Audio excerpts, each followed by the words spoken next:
Hello friends, स्वागत है आपका अपना यूट्यूब चैनल टुडे इन्फॉर्मेशन गुरु में। देखिए, आज है साइंस का मॉडल सेट 1। हम जितना भी क्वेश्चन इंपॉर्टेंट है सभी क्वेश्चन को हम कवर करते जाएंगे। ठीक है, देखिए इसमें आपको लगेगा कि केवल एक प्रश्न है, नहीं, उस प्रश्न से रिलेटेड जो एग्जामिनर ने आज तक पूछे वो भी क्वेश्चन कवर करते हुए चले जाएंगे। ठीक है, और आप हमें ज़रूर बताइएगा कि इस तरह का वीडियो आपको पसंद है तो ठीक है, और नहीं तो इस तरह के वीडियो का जो हम पढ़ा रहे हैं इसका PDF भी आपको हम टेलीग्राम ग्रुप में दे देते हैं, जहाँ पे आप टेस्ट आराम से दे सकते हैं। ठीक है, तो चलते शुरुआत करते हैं। पहला क्वेश्चन है, विटामिन सी का सर्वोत्तम स्रोत क्या है? तो विटामिन सी का सर्वोत्तम स्रोत है आंवला। ठीक है, अब सवाल ये है कि विटामिन सी का सर्वोत्तम स्रोत आंवला है। अब विटामिन सी से आज तक क्वेश्चन क्या क्या पूछा गया है?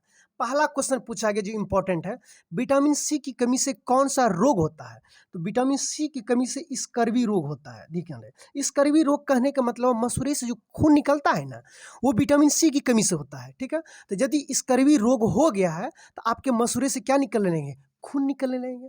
तो पहला क्वेश्चन हो गया, विटामिन सी की कमी से कौन सा रोग होता है? स्कर्वी रोग। स्कर्वी रोग कहे तो मुंह से खून निकलना, यानी दांत मसूड़े से खून निकलना, खुद दांत से नहीं, मसूड़े से खून निकलना। ठीक है, तीसरा क्वेश्चन पूछा गया इसमें, दूसरा है सर्वोत्तम स्रोत क्या है? आंवला। और तीसरा पूछा गया कि विटामिन सी का रासायनिक नाम क्या है? तो स्कर्विक एसिड है। स्कर्विक एसिड। अभी से ही क्वेश्चन को लिखते जाइए, क्योंकि इस तरह क्वेश्चन बार बार रिपीट होता है। ठीक है, कहीं एक जगह फिर लिखा रहेगा कि विटामिन सी का रासायनिक नाम क्या है, तो वहाँ स्कर्विक एसिड बताएंगे। वहाँ भी बताएंगे आपको विटामिन सी का सर्वोत्तम स्रोत क्या है? आंवला। वहाँ भी बताएंगे विटामिन सी की कमी से रोग कौन सा रोग होता है? स्कर्वी रोग होता है। यानी इस तरह से एक ही क्वेश्चन 2-3 बार रिपीट होते होते आपके दिमाग में बिल्कुल सेट कर जाएगा। ठीक है, तो इसलिए लिखते चले जाइए। साइंस का एक अलग से बना लीजिए कॉपी। ठीक है, मॉडल सेट करके उसमें जितने हम इंपॉर्टेंट बताते जाएंगे वो आप कवर करते चले जाइएगा। ठीक है, चलिए, विटामिन सी का सर्वोत्तम स्रोत क्या है? तो आंवला है। ठीक है, विटामिन सी की कमी से कौन सा रोग होता है? तो स्कर्वी रोग होता है। ठीक है, और विटामिन सी का रासायनिक नाम क्या है? तो स्कार्बिक एसिड। ध्यान देखिए, स्कार्बिक एसिड। स्कार्बिक एसिड या स्कार्बिक अम्ल कह सकते हैं। ठीक है, तो 3 क्वेश्चन याद रख लीजिएगा। आगे बढ़ते हैं हम। नेक्स्ट सवाल है कि मानव शरीर में गुर्दे यानी किडनी का प्रमुख कार्य क्या है? देखिए, इसका यदि देखा जाए किडनी का प्रमुख कार्य, तो प्रमुख कार्य होता है मूत्र को बनाना। ध्यान दीजिएगा, मूत्र को बनाना और रक्त को शुद्ध करना। ठीक है, 2 क्वेश्चन याद रखिएगा। गुर्दा यानी किडनी का प्रमुख कार्य होता है मूत्र को बनाना और रक्त को शुद्ध करना। ठीक है, 2 प्रमुख कार्य होता है। अब यहाँ क्या किया गया? शरीर से बेकार द्रव को बाहर निकालना। यानी कहने का मतलब हुआ, शरीर में जो अपशिष्ट पदार्थ है जो आपके शरीर में लायक नहीं है, तो आखिर शरीर कैसे निकालेगा? तो कोई माध्यम तो होना चाहिए ना। तो मूत्र के माध्यम से जो अपशिष्ट पदार्थ है जो योग्य नहीं है उसको उत्सर्जित कर देता है, यानी बाहर निकाल देता है। ठीक है, तो किडनी यानी गुर्दे का मुख्य कार्य होता है मूत्र का निर्माण और रक्त का शुद्ध करना। मूत्र का निर्माण मतलब मूत्र के माध्यम से जो बेकार पदार्थ है वो शरीर से क्या होता है? बाहर निकल जाते हैं। तो यहाँ पे सवाल में कह रहा है कि मानव शरीर में गुर्दे का प्रमुख कार्य किडनी कर गया, शरीर से बेकार द्रव को बाहर निकले। बाहर मतलब बेकार द्रव को किसके माध्यम से निकलता है? मूत्र के माध्यम से। ठीक है, तो मूत्र का निर्माण और जो है रक्त को शुद्ध करना, ये किडनी का प्रमुख कार्य है। ठीक है, आगे बढ़ते हैं। और एक चीज ध्यान रखिएगा, मानव शरीर में 2 किडनी होते हैं। ऐसा नहीं कि भूल जाइएगा एक ही किडनी होते हैं, 2 किडनी होते हैं, याद रखिएगा। ठीक है, बहुत आसान क्वेश्चन है। आगे चलते हैं। कहता है कि किसकी कमी से रतौंधी रोग होता है? ठीक है, बहुत इंपॉर्टेंट क्वेश्चन है। देखिए, कहता है कि किसकी कमी से रतौंधी रोग होता है? तो रतौंधी रोग जो होता है वो विटामिन ए की कमी से होता है। ये तो क्लियर काम है। ठीक है, दूसरी नंबर याद रखिएगा, जीरोप्थेलोमिया एक रोग होता है, ये भी विटामिन ए की कमी से ही होता है। जीरोप्थेलोमिया कई बार एग्जामिनर ने पूछ चुका है। इसमें 2-3 कमी, देखिए विटामिन ए की कमी से और भी बीमारी होते हैं, लेकिन जो 2-3 पॉइंट है आपको अभी क्लियर कर देते हैं, फिर इससे रिलेटेड और जो पॉइंट होगा बाद में हम क्लियर करते चले जाएंगे। ठीक है, जो याद रख लीजिएगा, क्योंकि सारा डिटेल हम एक के बार में बता देंगे तो पता चलेगा पोथी भर जाएंगे। नहीं, पोथी हम आपको नहीं भरेंगे, धीरे धीरे करके आपके दिमाग में घुसा देंगे। पहली बात तो ये कि किसकी कमी से रतौंधी रोग होता है, यानी विटामिन ए की कमी हो गया तो रतौंधी यानी रात में आपको प्रॉब्लम होने लगेगा। दूसरी नंबर बात, जीरोप्थेलोमिया बीमारी होता है, एक जीरोप्थेलोमिया, याद रखिए, जीरोप्थेलोमिया बीमारी होता है विटामिन ए की कमी से। ठीक है, अब है विटामिन ए का स्रोत क्या है? विटामिन मतलब क्या खाएंगे जिससे विटामिन ए का कमी नहीं होगा? देखिए, विटामिन ए का सबसे अच्छा स्रोत होता है गाजर। याद रख लीजिएगा। विटामिन ए का सबसे अच्छा स्रोत क्या होता है? गाजर। ठीक है, अब देखिए विटामिन ए की कमी से क्या हुआ? रतौंधी। रतौंधी देखिए, रो से रतौंधी होता है और रो से ही रेटिनॉल नाम होता है, रेटिनॉल। यदि पूछ ले विटामिन ए का रासायनिक नाम क्या हुआ, तो रेटिनॉल। विटामिन ए की कमी से कौन सा रोग होता है? रतौंधी। विटामिन ए का अच्छा स्रोत क्या है? गाजर। एक और बीमारी बताए विटामिन ए की कमी से होता है, जिसका नाम बोले जीरोथैलेमिया। ठीक है, हमें उम्मीद है कि याद हो गया होगा। विटामिन ए का रासायनिक नाम रेटिनॉल, रेटिनॉल, रेटिनॉल। ठीक है, कमी से कौन सा रोग होता है? रतौंधी होता है और जीरोथैलेमिया होता है, और स्रोत क्या होता है? गाजर होता है। आगे, राइबोसोम पादप का भूमिगत रूप क्या है? देखिए कुछ कुछ क्वेश्चन ऐसे होंगे कि बहुत ज़्यादा डिटेल जाएंगे, तो उसको याद कर लीजिएगा क्योंकि इससे ज़्यादा क्वेश्चन पूछा नहीं गया है। ठीक है, राइबोसोम पादप का भूमिगत रूप क्या होता है? तो तना याद रखिएगा। राइबोसोम भूमिगत पादप क्या होता है? तना याद रख लीजिएगा। ठीक है, क्योंकि एक एक क्वेश्चन ऐसे रहते हैं जिसे उसे समझाने के लिए मुझे बहुत ज़्यादा जाना पड़ेगा, और उसे क्वेश्चन पूछा ही नहीं, एक ही क्वेश्चन पूछा, तो उसे हम जाने से क्या फायदा है? नहीं, एक आध क्वेश्चन डाइट रट लेना है। दिक्कत क्या है? राइबोसोम भूमिगत क्या है? तना है, तना है, तना है। चेचक टीके का आविष्कार किसने किया? चेचक टीके का आविष्कार जो है एडवर्ड जेनर ने किया, जो कि क्वेश्चन एक बार हम क्लियर भी करवा दिए थे आपको। चेचक टीके का खोज किसने किया है? एडवर्ड जेनर ने किया है। ठीक है, आगे बढ़ते हैं। शरीर में कुल कितनी हड्डियां होते हैं? शरीर में कुल हड्डियों की संख्या 206 होते हैं। ठीक है, शरीर में कुल हड्डियों की संख्या 206 होते हैं। एक चीज यहाँ पे याद रख लीजिएगा, ये जो शरीर में कहता है कुल हड्डियों की संख्या कितना होता है? 206।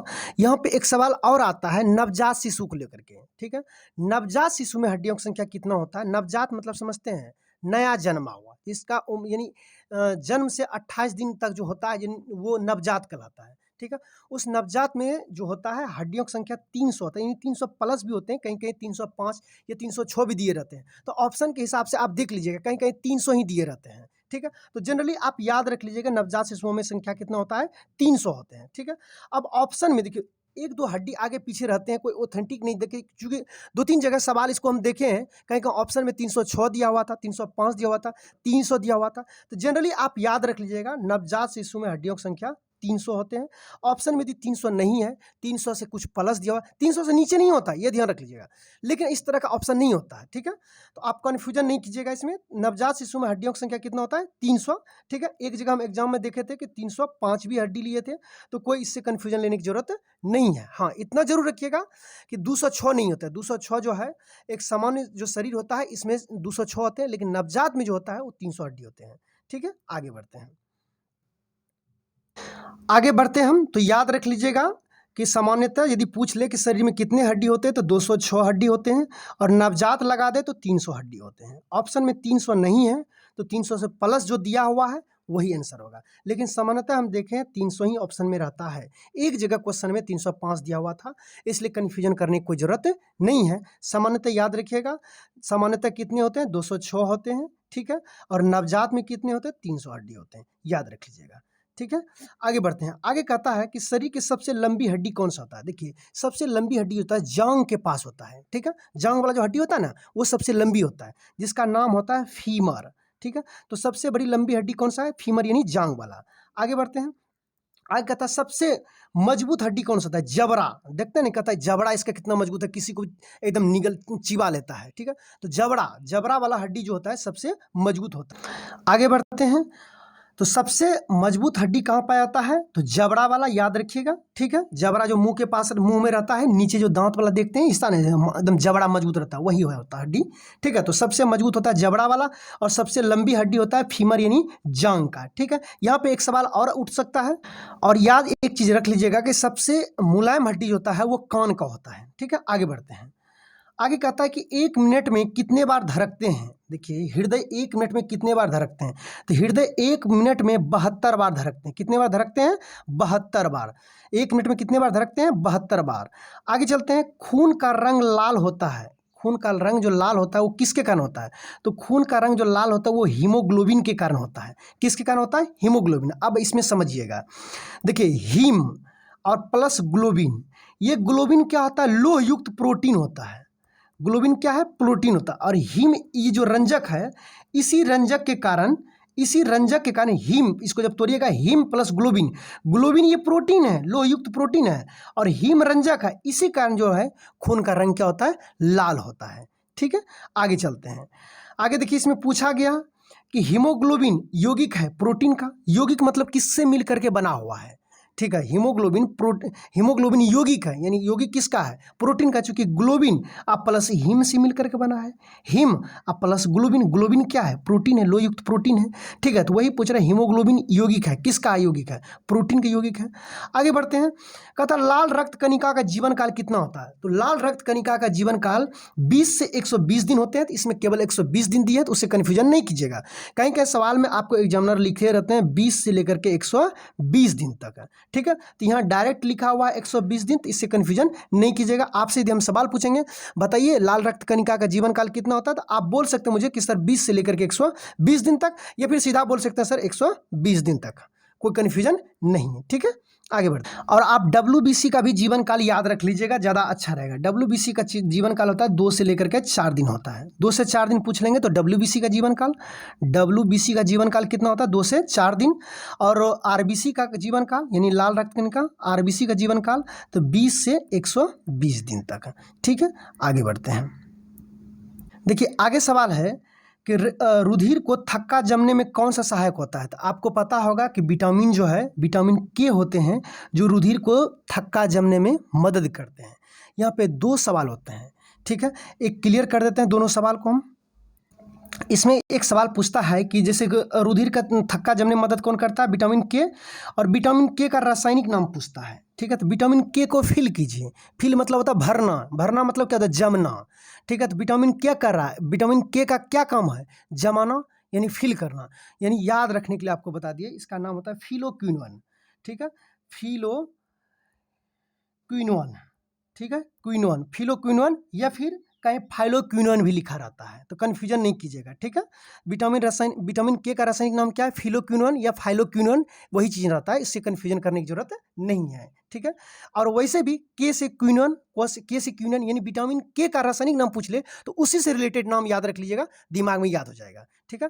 के से क्विनोन यानी फिलोक्विनोन, ठीक है। फिल मतलब क्या होता है, भरना, फिल इन द ब्लैंक नहीं कहता, फिल इन द ब्लैंक को भरिए। तो रक्त को क्या कर रहा है, वो जमा रहा है, जमा रहा मतलब क्या कर रहा है, जमा कर रहा है यानी भर रहा है, ठीक है। तो मैंने एक रिलेटेड वर्ड बोल दिए ताकि आपके दिमाग में याद हो जाए, ठीक है। तो विटामिन के का काम क्या होता है, रक्त को थक्का करना, और विटामिन के का रासायनिक नाम क्या था, फिलोक्विनोन या फिर फाइलोक्विनोन, कोई कन्फ्यूजन करने की जरूरत नहीं है। फिलोक्विनोन भी दिमाग में रखिएगा तो मार लीजिएगा आंसर में, ठीक है।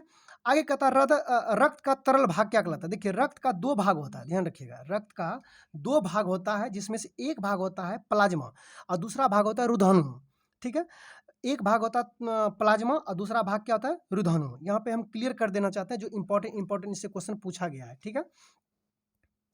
यहाँ पे सबसे पहला पॉइंट याद रख लीजिएगा, ये तो क्लियर समझ गए कि रुधिर का तरल वाला भाग क्या कहलाता, प्लाज्मा कहलाता है, ये तो क्लियर दिमाग में आ गया। सबसे पहले याद रख लीजिएगा यहाँ पे कि रक्त का पीएच मान होता है 7.4, एकदम नोट कर लीजिए। दूसरा नंबर पॉइंट, रक्त एक संयोजी ऊतक होता है, संयोजी ऊतक, ठीक है।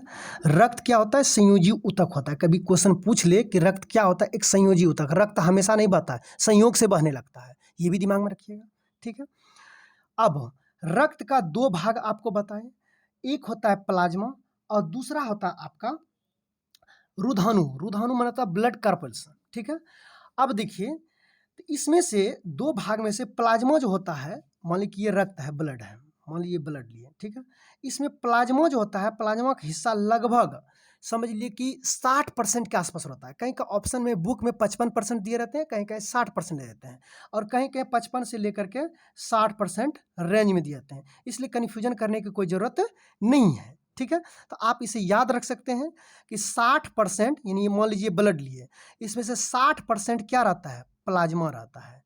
शेष क्या बचा, शेष बचा रुधानु। रुधानु यानी ब्लड कार्पल्स। ब्लड कार्पल्स में क्या होता है, 3 भाग होते हैं। अब रुधानु जो 40% बचा है, इस 40% में भी 3 भाग होते हैं जो अभी तुरंत पढ़े हैं, RBC, WBC, ठीक है, और एक प्लेटलेट्स, ठीक है। प्लेटलेट्स पढ़े होंगे कि जब घटने लगता है, जब मलेरिया बुखार होने लगता है, अब सुने होंगे बुखार में क्या होता है, प्लेटलेट्स, ये खास करके ये एक बीमारी है जिसमें प्लेटलेट्स घटने लगता है। आप सुने होंगे टाइफाइड रोग के बारे में, ठीक है। टाइफाइड में क्या होता है, प्लेटलेट्स धीरे धीरे घटना शुरू हो जाता है, ठीक है। तो जो 40% बचा जिसे रुधानु कहते हैं, ठीक है, उस रुधानु का भी 3 भाग होते हैं। उसमें से WBC, RBC और जो है ब्लड प्लेटलेट्स, ठीक है, जिसे रक्त विमाणु भी कहते हैं हिंदी में। ब्लड प्लेटलेट्स को रक्त विमाणु भी कहते हैं, ठीक है। तो यहाँ से ब्लड से संबंधित जितना भी क्वेश्चन बताए एकदम इंपॉर्टेंट बताए। पहला नंबर बात कि ब्लड का पीएच मान कितना होता है, 7.4 होता है। ब्लड क्या है, एक संयोजी ऊतक है, ठीक है। उसके बाद अभी तुरंत बताए कि ब्लड में दो भाग होते हैं, ब्लड का दो भाग होते हैं, एक तरल वाला भाग, ठीक है। तरल वाला भाग को प्लाज्मा कहते हैं, ध्यान रखिएगा। प्लाज्मा, जो कि प्लाज्मा लगभग 60% के आसपास रहता है। बाकी 40% क्या बचता है, रुधाणु, जिसे कि ब्लड कर्पल्स बोलते हैं। रुधाणु के 3 भाग होते हैं, जिसमें WBC, RBC और प्लेटलेट्स, यानी ब्लड प्लेटलेट्स जिसको कहते हैं, ठीक है। हमें उम्मीद है कि इस क्वेश्चन को आप समझ गए होंगे।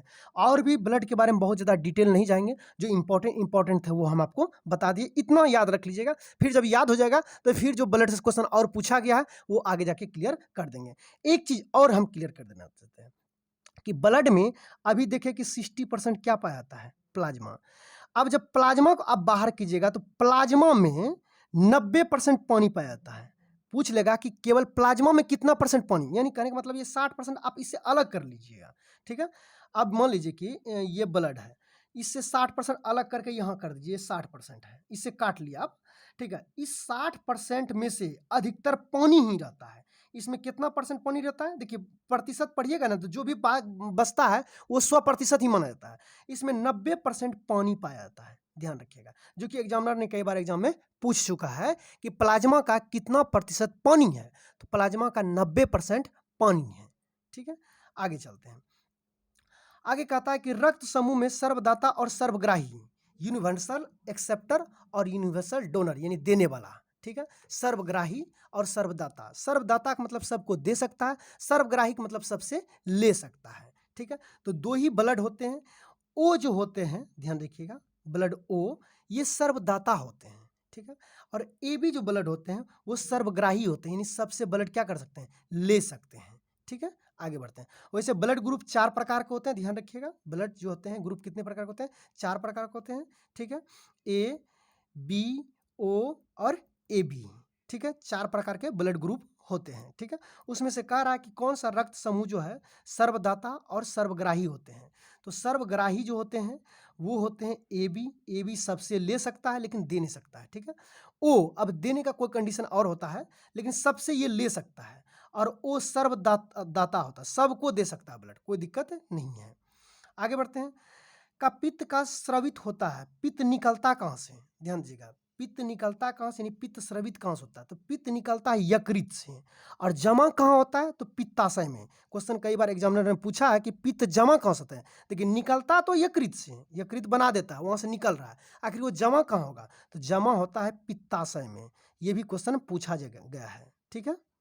और इसमें एक क्वेश्चन और याद रख लीजिएगा कि पित्त के पीएच मान के बारे में भी पूछा गया है। आपको हम पहले पीएच मान के बारे में क्लियर बता दिए थे कि 0 से लेकर के 14 तक पीएच मान होता है, जिसमें 0 से लेकर के 7 तक जो होता है, यानी 7 से नीचे जो भी होगा वो अम्लीय होगा, 7 से ऊपर जो भी होगा वो क्षारीय होगा, और 7 जो होगा वो उदासीन होगा। ध्यान रखिएगा, ये क्लियर कर चुके थे आप। तो इससे पहले अभी तुरंत ब्लड बताए थे कि ब्लड का पीएच मान 7.4 होता है, तो ब्लड क्या होगा, क्षारीय होगा, क्योंकि 7 से ज़्यादा है, ठीक है। उसी तरह से पित्त का भी पीएच मान जो होता है 7.5 से लेकर के 8.3 तक होता है, ठीक है। पित्त का पीएच मान कहीं का ऑप्शन में आपको 7.7 भी देगा, तो ये तो रेंज इसके बीच में आ ही जाते हैं, यानी इसके बीच में, ठीक है। तो पित्त का जो पीएच मान होता है 7.5 से लेकर के 8.3 तक होता है, ठीक है। तो अब क्या कर सकते हैं, आप पूछ लेंगे पीएच का मान दे, पित्त का पीएच मान क्या होता है, क्या बोलिएगा, क्षारीय होता है या अम्लीय होता है, सीधा मारिएगा क्षारीय होता है, कोई दिक्कत नहीं। रक्त का पीएच मान कैसा होता है, क्षारीय होता है, ठीक है। तो याद रखिएगा पित्त स्रवित होता है, पित्त कहाँ से स्रवित होता है, यकृत के द्वारा। जमा कहाँ होता है, पित्ताशय में, ठीक है। और हाँ, ये भी बताया कि पीएच मान कितना होता है 7.5 से लेकर के 8.3, और एक चीज़ याद रख लीजिएगा, जब यहाँ क्वेश्चन हम ले ही लिए हैं तो मानव शरीर में सबसे बड़ी ग्रंथि होता है यकृत। ध्यान रखिएगा, मानव शरीर में सबसे बड़ी ग्रंथि कौन होता है? यकृत। यकृत का वजन होता है 1.5 से लेकर के 1.5 से 2 kg तक होता है, इसके बीच में रेंज होता है। यकृत का वजन 1.5 से 2 kg होता है। ठीक है, तो यहाँ पे 2-3 सवाल आपको अभी तुरंत हम बता दिए हैं, उसको फिर से हम रिपीट कर देते हैं। पित्त स्रवित कहाँ से होता है? तो पित्त स्रवित होता है यकृत से। जमा कहाँ होता है? पित्ताशय में। पित्त का पीएच मान कितना होता है? 7.5 से लेकर 8.3 तक। फिर बताए सबसे बड़ी ग्रंथि क्या होता है? यकृत। यकृत का वजन कितना होता है? 1.5 से 2 kg। सारा सिस्टम जितना भी इंपॉर्टेंट है एकदम बता दिए, रट लीजिएगा, जितना एक भी फालतू नहीं बता रहे हैं। आप लिख करके रखिएगा, इसे क्वेश्चन एग्जाम में लड़ेगा ही लड़ेगा। वैसा सभी क्वेश्चन हम बता रहे हैं, फालतू क्वेश्चन हम नहीं बता रहे, एकदम सिलेक्टेड क्वेश्चन बता रहे हैं। ये तो मेरा केवल माध्यम है, ये जो हम लिए हैं ये तो पढ़ाने का मेरा माध्यम है कि एक लिखा हुआ है उस पर हम पढ़ा दिए। पढ़ा तो मिल रूप से हम जो बता रहे हैं, अंदर से आपको जो बता रहे हैं वो एकदम सिलेक्टेड सब क्वेश्चन बताते जा रहे हैं, इसलिए नोट करते जाइए। ये तो एक माध्यम बना लिए हैं कि कोई एक ऐसा चाहिए लिखा हुआ होना चाहिए, उस पर जो हम बताते चले जा रहे हैं। उससे रिलेटेड जितने भी इंपॉर्टेंट बताते हैं एकदम जबरदस्त क्वेश्चन है। आगे है कि स्वस्थ मनुष्य के लिए रक्तचाप कितना होना चाहिए? तो 120 से लेकर के 120 से 80 होना चाहिए। ध्यान रखिएगा, स्वस्थ मनुष्य के लिए कितना रक्तचाप होना चाहिए? तो याद रखिएगा, स्वस्थ मनुष्य का रक्तचाप कितना होता है? 120/80। 120 को कहते हैं सिस्टोलिक। क्या बोलते हैं? सिस्टोलिक। और 80 को बोलते हैं डायसिस्टोलिक। क्या बोलते हैं? डायसिस्टोलिक। ठीक है, तो स्वस्थ मनुष्य का रक्तचाप कितना होता है? 120/80। 120 को बोलते हैं सिस्टोलिक, याद रखिएगा, और 80 को बोलते हैं डायसिस्टोलिक। नीचे वाला जो है 80 है, तो याद रखिए इसे डायसिस्टोलिक। तो सिस्टोलिक और डायसिस्टोलिक भी याद रखिए, कभी कभी पूछता है सिस्टोलिक कितना होता है, तो 120 होना चाहिए, और डायसिस्टोलिक कितना होना चाहिए, तो 80 होना चाहिए। ठीक है, आगे देखिए, फिर क्वेश्चन यही पूछ लिया सेम टू सेम। हम बोले थे ना क्वेश्चन बहुत ज़्यादा रिपीट होगा, जब जाते जाइएगा बार बार रिपीट होते होते आध हो जाएगा होते ऑटोमेटिक। रक्त से अशुद्ध पदार्थ को अलग कौन करता है? किडनी, यानी जो अभी तुरंत गुर्दा के बारे में बताए थे। ठीक है, एक होता है गुदा, वो अलग चीज़ है। गुदा मतलब एनस, ठीक है, जिससे कि टॉयलेट बाहर निकलते हैं, वो अलग चीज़ है। यहाँ गुर्दा के बारे में बोल रहे हैं, जिसमें आकर दिया हुआ है गुर्दा यानी किडनी। ठीक है, तो रक्त से अशुद्ध पदार्थ को अलग कौन करता है? किडनी, अभी तुरंत बताए थे, रक्त छानने का काम भी करता है। आगे, शरीर की सबसे बड़ी कोशिका है, तो शरीर के सबसे बड़ी कोशिका यानी दुनिया में सबसे बड़ी कोशिका किसका होता है? तो शुतुरमुर्ग के अंडे के होते हैं। ठीक है, वैसे इसमें सबसे लंबी कोशिका पूछ ले तो तंत्रिका तंत्र होता है। ठीक है, और दुनिया में सबसे बड़ी कोशिका पूछ ले, बड़ी जो होता है, बड़ी थोड़ा सा अंतर होता है। बड़ी में क्या होता है? चौड़ाई लंबाई सब कुछ मेंटेन करते हुए बढ़ता है, तो वो बड़ी में आ जाता है। ठीक है, तो सबसे बड़ी कोशिका होता है शुतुरमुर्ग के अंडे का, और सबसे लंबी कोशिका पूछ ले तो तंत्रिका तंत्र का होता है। ठीक है, आगे बढ़ते हैं। हाइड्रोफोबिया संबंधित है, आपको बोले थे हाइड्रोफोबिया कुत्ते के काटने से रोग होता है। ठीक है, अब कुत्ते काटने से हाइड्रोफोबिया क्या होता है? जब आप बताए सर रेबीज रोग होते हैं, देखिए हाइड्रोफोबिया का मतलब होता है जैसे बहुत सारा चीज़ बोलेंगे, मोबाइल से डर या किसी चीज़ से डर, डर को फोबिया के द्वारा सूचित किया जाता है। जैसे हमको पानी से डर लगता है तो हाइड्रोफोबिया बोलेंगे। ठीक है, कुत्ते काटेंगे तो रेबीज वायरस चले जाएंगे। ठीक है, और रेबीज जब चले जाते हैं तो वो क्या करता है? गला जो होता है ना, गला, इसी को डैमेज करने शुरू कर देते हैं। ठीक है, तो जैसे आप पानी पीजिएगा ना, पानी पीने में आपको बहुत ज़्यादा दर्द करेगा, गला, पानी नीचे जाएगा ही नहीं। तो जब जाएगा नहीं तो दर्द करेगा, तो क्या आप पानी पीना पसंद कीजिएगा? जब कुत्ते काट लेता है तो रेबीज होने के बाद, ठीक है, नहीं पीना पसंद करेगा। यानी मरीज को पानी से डर लगने लगता है। जब पानी से डर लगने लगता है तो उस मरीज को हम क्या कहते हैं? हाइड्रोफोबिया, यानी उसे पानी से क्या लग रहा है? डर लग रहा है। ठीक है, तो वही कह रहा है कि हाइड्रोफोबिया संबंधित है कुत्ते के काटने से। ठीक है, कुत्ते के काटने से कौन सा वायरस जाता है? तो रेबीज वायरस जाता है। रेबीज से ही आपका शरीर को डैमेज करता है, खास करके गला को जा करके, और पानी नहीं पी पाते हैं, और जब पानी नहीं पीते तो पानी से आपको डर लगने लगता है। उस कंडीशन में आपको हम क्या बोलने लगते हैं? हाइड्रोफोबिया। आगे बढ़ते हैं, वायरोलॉजी संबंधित है। वायरोलॉजी, वायरो मतलब होता है विषाणु, विषाणु के अध्ययन को क्या कहते हैं? वायरोलॉजी कहते हैं। एकदम सिंपल है, कहता है खून थक्का नहीं जमता है। एक हीमोफीलिया होता है जो अनुवांशिक बीमारी होता है, हम आपको बताए थे। हीमोफीलिया जो एक अनुवांशिक बीमारी होते हैं, उसमें ब्लड क्या होता है? जमता ही नहीं। यदि कट गया कहीं एक जगह से तो सारा ब्लड क्या होता है? निकल जाते हैं। आगे है कि ट्रोकोमा और ग्लूकोमा रोग संबंधित है आंख से। Is the very very important. देखिए, ये बुक से फ़ायदा क्या होगा आपको हम बता देते हैं। इतना दूर तक हम पढ़ा दिए। इस बुक में जितना भी क्वेश्चन इंपॉर्टेंट है उससे रिलेटेड कुछ ही याद रखना पड़ता है। जैसे आंख से और भी बीमारी होते हैं, लेकिन मुख याद कर लीजिए तो एग्जाम में छूटेगा नहीं। ठीक है। तो ट्रूकोमा और ग्लूकोमा रोग संबंधित किससे है? आँख से है, ठीक है। आपको अच्छा लगा होगा इस तरह से पढ़ाने में, समझने में आपको हेल्पफुल होता होगा तो हमें कमेंट करके ज़रूर बताइएगा, तभी हम आगे नेक्स्ट मॉडल सेट लाएंगे, नहीं तो फिर हम मॉडल सेट नहीं लाएंगे, फिर PDF आपको टेलीग्राम में हम दे देंगे और टेस्ट देते चले जाइएगा। ओके।